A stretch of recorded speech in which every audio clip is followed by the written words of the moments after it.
Welcome to Resonate with Edgehill and Davis. I'm Owen Edgehill. And I am David Davis. How you doing, buddy? Ooh. You alright? Yeah. Good to see you again. Sun shining, I believe. What I want to talk about, or want to get your views on, is, and everybody else's views. As a society, we seem to take everything as a personal blow. Let me give you an example, or a couple of examples.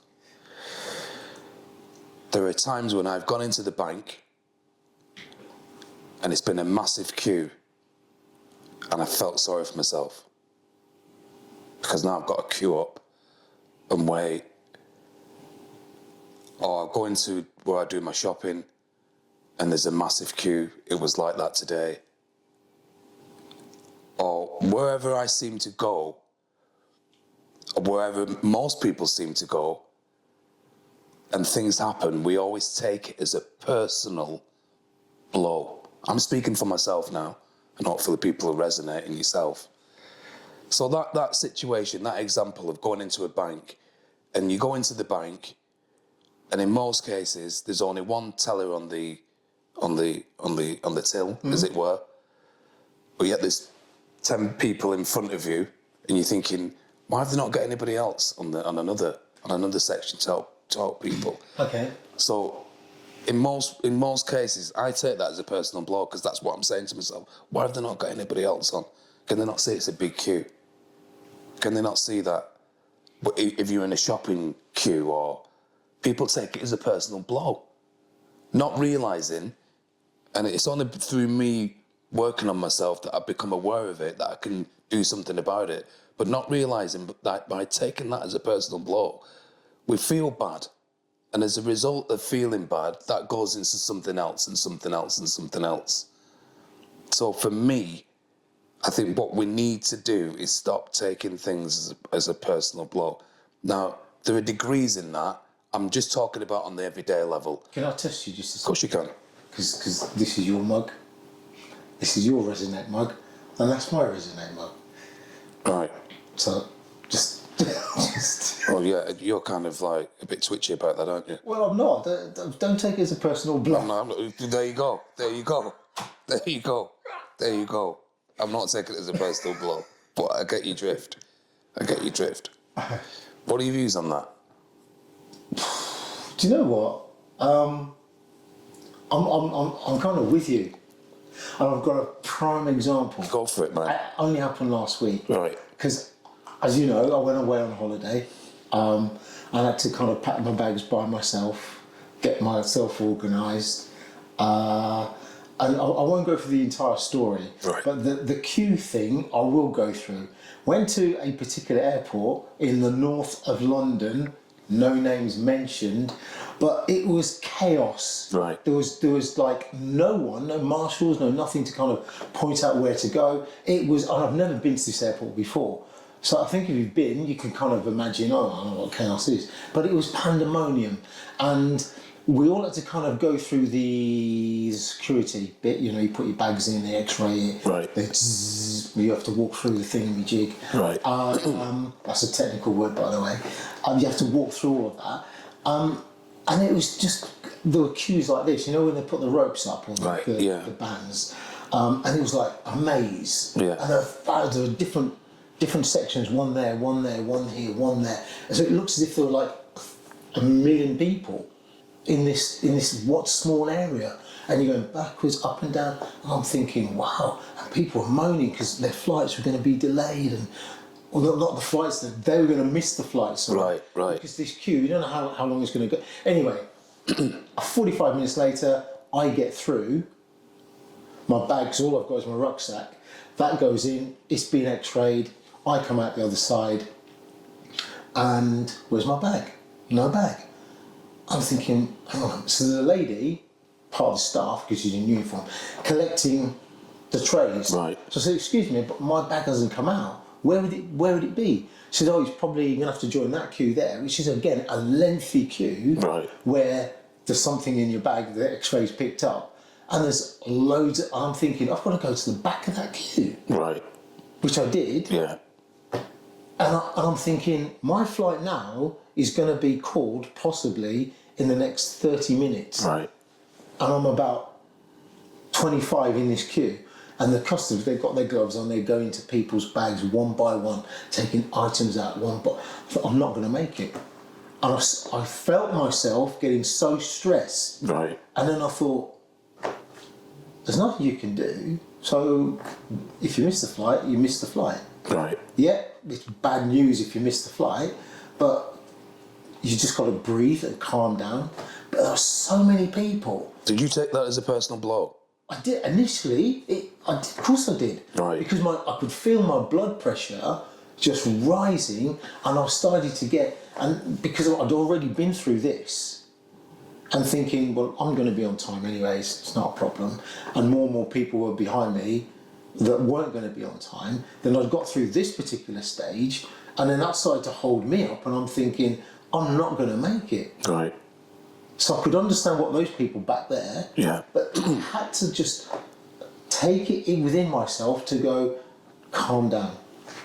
There's nothing, it's not in your control.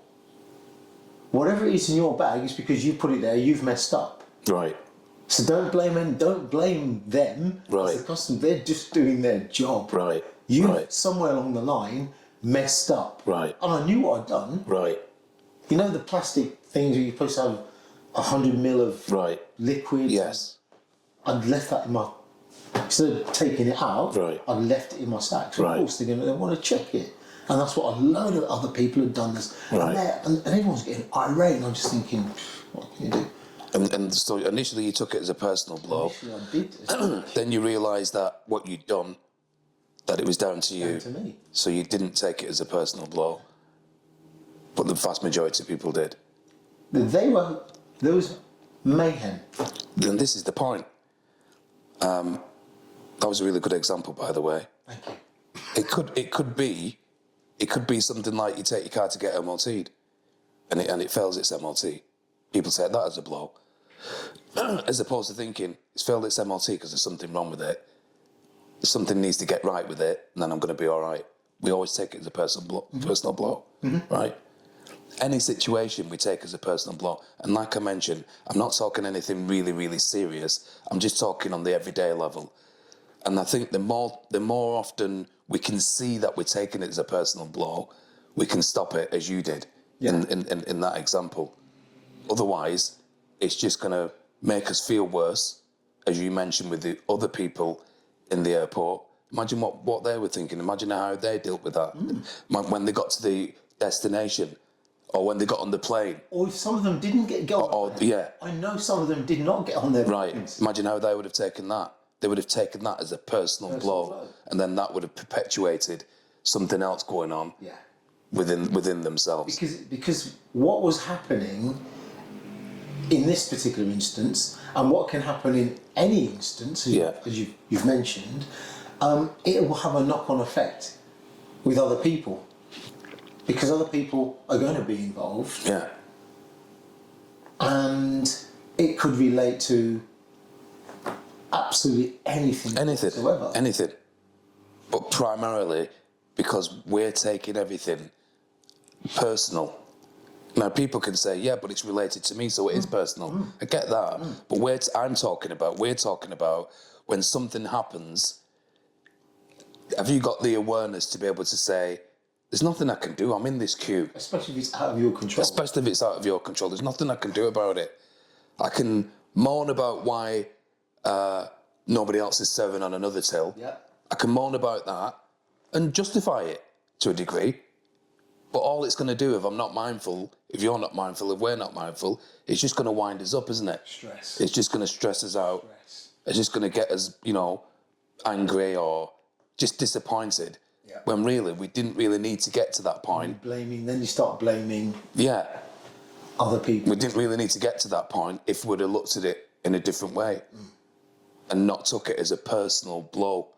So can you imagine what's happening to your body? Because I'm a great believer, as you know, being in the world of personal training. Right. I'm a great believer that the stress, all that does is release kind of cortisol in the body, Right. which then affects organs. Right.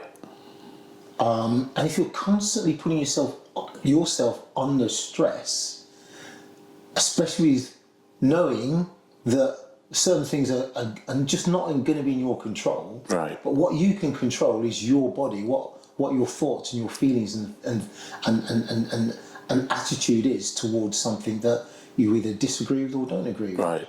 Right. You have that control. But the more you kind of let go of that control, the more you let whatever it is get inside of you, inside of your head, inside of your gut, the more it's going to affect you. It may not do it in the first 20 years of your life, but you continuously get to that particular stage, it will eventually, internally, places that you can't see, affect you. Right. And I'm not pointing my finger that because you're stood in this particular queue in the bank and there's only one till open and there's a huge queue, you're right at the end and you've got the parking warden's about to put a ticket on your car or whatever it may be. Right. I'm not saying that's going to give you a disease of cancer. It's not that it's going to give you something that, arthritis. It's not going to give you mental illness. But the more and more things like that particular moment get to you, the more it goes through your life, Right. the more probability that you will probably get Yeah, I agree. the effects Yeah. of a disorder, of a disease. Right. So you just got to be very mindful of Yeah. that. But how can you be mindful if, as we mentioned on the previous episode, if you're not emotionally intelligent, to be mindful? Yeah. So you'll just be in a situation, an individual will just be in a situation where things happen to them. Life is like that, D, in my opinion, up and down, right? Yeah. But because we live in a society that doesn't get us to realise that life is like that, we then think, to one degree or another, that life should be like that all the time. We should be up. Mm-hmm. So when we get down, because that's part of life, because we can't deal with it, then we're constantly taking everything that goes wrong personally, as opposed to thinking, well, this is what it's all about, really. This is what life is all about. We've got to go through that hurdle to get to that and go on and so on in order to grow. But if we don't know that, we're going to take that as a personal blow. And as a result of that, if we don't get the information to tell us that in the first place, we're just going to perpetuate it, taking things as a personal blow. And that's, as you say, that's when we get ill. Yeah. Excuse me. That's when we'll get ill. That's so you've hit the nail on the head with that particular analogy as well, because I've got a friend of mine I'm going to give a shout out to, GJ, just released a song and it's called No Sunshine Without Rain. Right. And when you listen to the words, it's basically saying to you, you've got to have rain. You've got to have rain to appreciate the sun. And without that rain, things are not going to grow. Right. So don't take it because you've got this grey cloud over you, and it seems to be, you think it's always just over you and no one else.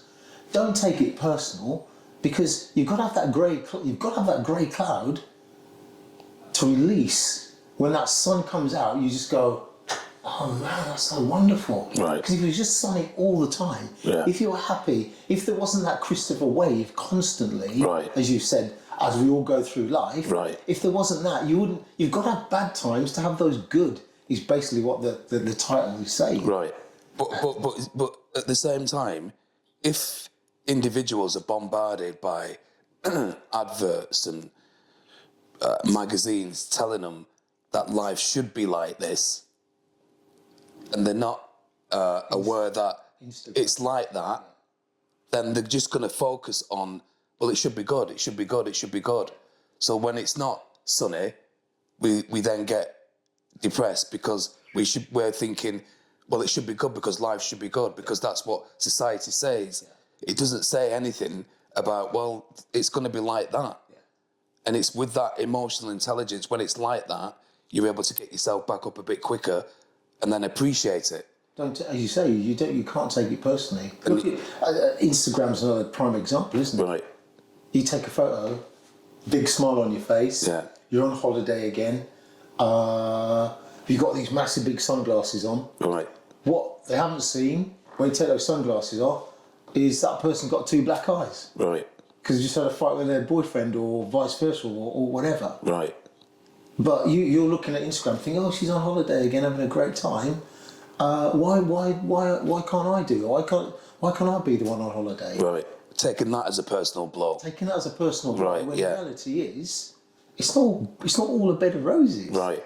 Right. For everybody. Yeah. So don't take it As a personal blow. a personal blow. Right. Right. No. Spot on. And I think that's what we've got to... Easier said than done, D. Oh, yeah. Excuse me. Easier said than done. Like I said to you in that queue, I had to go, come on, consciously breathe. Right. Because I could feel it, but hard. But the thing is, sorry to cut into you, you know this because of what you do outside of here. So you knew what to do in order to calm yourself down. But the vast majority of people don't know what to do because they've not been shown what to do, or because they don't think that it's going to help them. But when they're in that spot and they're taking things as a personal blow, as you mentioned, over and over and over and over and over again, they don't realise that they're going to get ill as a result of taking things as a personal blow. For sure. And it's just it's a sad state of affairs when you think about it. Just one little thing, taking it personal, might not mean anything. But over time, like you mentioned, it then perpetuates into something really serious. Yeah. So, just to bring the strap line up, we need to stop taking things personal. Stop taking it personal, because all it does, eventually, will harm us. I think you need to tell them. All it will do is harm you. All it will do is harm me. And if you're not awake, even though this is what you do for a living, all it'll do is will harm you. And others around you. And others around you. So there you go, my friend. On that note, from me, Erwin Edgehill, it's bye for now. You need to say a few words. Yeah, my 3 words, which by now I'm hoping you'll kind of know what it's going to be. Number 1, like if you do. And if you don't, make a comment. Why not? Just give us the contents back. 2, please subscribe. And 3, share. And it's a bye from me. And bye from me.